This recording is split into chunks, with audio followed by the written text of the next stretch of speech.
20 years ago today, countless lives were lost.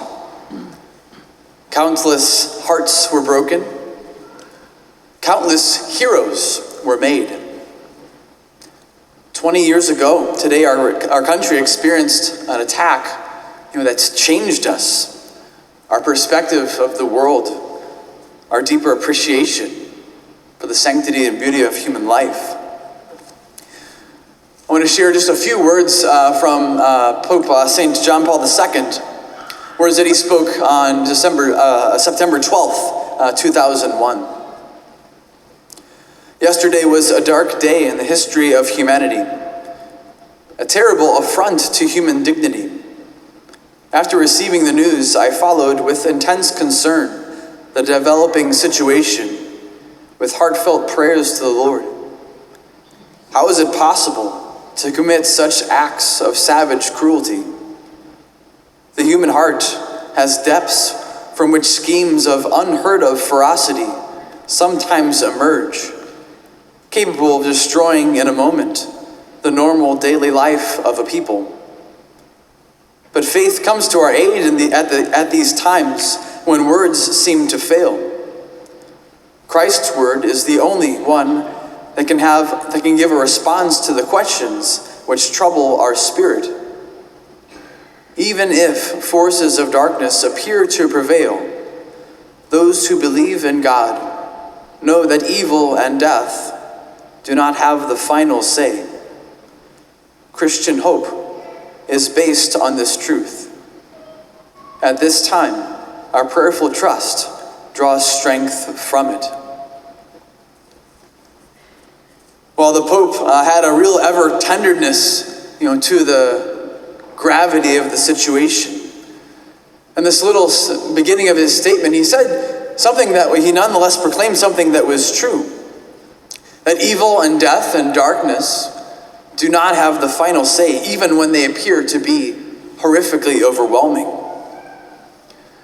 I'm sure that none of us, when we think about 9/11, don't think about it without thinking about the first responders, the doctors, the nurses, the priests, anyone who was there, who heroically gave their lives that day.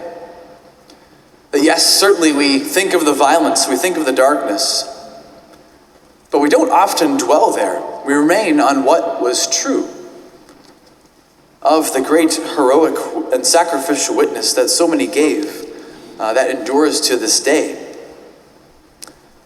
The truth is that what will win in the end is not strength or violence or willpower, but sacrifice and mercy and love. I think that truth is echoed in our gospel today as Jesus and the disciples are walking along. As they've seen his power at work in different ways, he asks them the question, who do people say that I am? Who do you say that I am? And that was a very important question. And others said, John the Baptist, Elijah, one of the prophets. You're probably someone who's anticipating, the coming of something good. And Peter says, you are the Christ, or you are the Messiah. And this is a really significant thing for him to say, because the Messiah, the Christ, was the anointed one that was going to liberate Israel from the darkness that they experienced, namely at that time the Roman Empire, who was kind of keeping hold of them. So they were anticipating liberation. And then Jesus tells them not to tell anyone after Jesus acknowledges that this is true. Well, why does he tell them not to tell anyone? Because his mission had nothing to do with political or military power to overthrow Israel's enemies. And this was one of the things that was kind of a theory of who the Messiah would be, the anticipated one who would lead them to military victory. But Jesus' mission had everything to do with overthrowing the power of sin through his cross. Kind of a different way of going about things. And he goes on to say, whoever loses his life for my sake will save it. It's mercy and love and sacrifice in the end that will win. And then Peter, after he just proclaimed that, yes, Jesus is the Christ, the Messiah, the one who will liberate us, he was then rebuked by Jesus for denying this deeper mission of sacrifice and of death, that he was in fact called to. How many times in our lives we can believe in Jesus and proclaim to be a follower of him, but then at different times we can pump the brakes and say, well, maybe in this particular situation, Jesus, maybe that's a little too far. Jesus, you don't really understand this person I have to deal with at work. I don't really understand this family member that seems to just be completely ridiculous all the time. You don't understand, what I'm going through with this illness or this imperfection or this illness, that someone in my family is dealing with. At times it's easier to take the easy way out, by allowing ourselves and our comfort, to be intact, rather than to follow Christ and to do what is noble and good and loving at the end of the day. But it is only what is rooted in sacrifice and mercy and love that will bring the real change and transformation that we desire in our lives, despite all that we go through.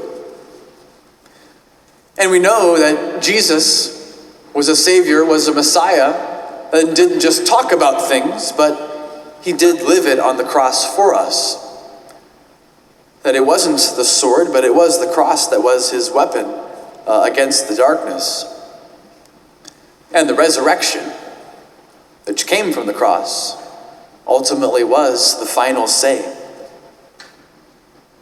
So as much as the terrorists of 9/11 changed the face of our country, changed the face of the world, I would say that it was the sacrifice and the witness and the radical love of the heroes of 9/11 that changed the face of our country and changed the face of our world even more.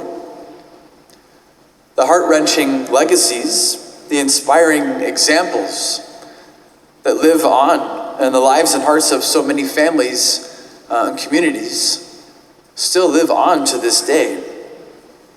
That even though evil rocked the world on 9/11, God was at work and was present in many ways, and he continues to do so in our lives. So today, as we remember 9/11, remember for the tragedy that it was, but let's also remember God's promise that evil and darkness and death do not have the final say. And we can know that as we remember the heroes of 9/11, but also as we remember and live out the heroic following of Christ in our own daily lives.